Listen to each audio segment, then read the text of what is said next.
എടപ്പാൾ സലഫി മസ്ജിദ് ഈദ്ഗാഹ് നടത്തി. ISM സംസ്ഥാന president Sharif Melethil നേതൃത്വം നൽകി.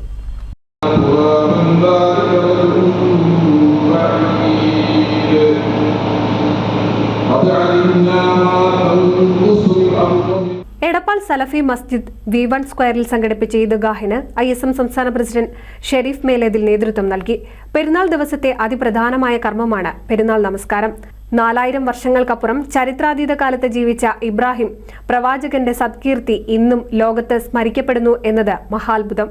മാനവസ്നേഹത്തിന്റെയും ഐക്യത്തിന്റെയും വിട്ടുവീഴ്ചയില്ലാത്ത മാതൃകയാണ് പ്രവാചകൻ മുഹമ്മദ് ലോകത്തിന് കാണിച്ചു കൊടുത്തിട്ടുള്ളത്. സംശുദ്ധമായ ഏകദൈവ വിശ്വാസവും ആ സമർപ്പണത്തിലൂടെ നേടിയെടുക്കുന്ന സമാധാനവും സുരക്ഷിതത്വവും മരണാനന്തര ജീവിതത്തിലെ മോക്ഷവും ശാശ്വത വിജയവും സാധ്യമാക്കാൻ പ്രാപ്തനാക്കുന്നു. വ്യക്തിയും കുടുംബവും നന്മയുടെ വഴികളിൽ സ്വയം പാകപ്പെടുത്തുന്ന ഈ മഹത്തായ ദർശനം ലോകത്ത് ശാന്തിയും സമാധാനവും ഐക്യവും സന്തോഷവും നിലനിൽക്കാൻ വിശ്വാസികൾക്ക് കരുത്തു പകരുന്നുവെന്നും ഷെരീഫ് മേലേതിൽ പറഞ്ഞു. NCV news, Edappal.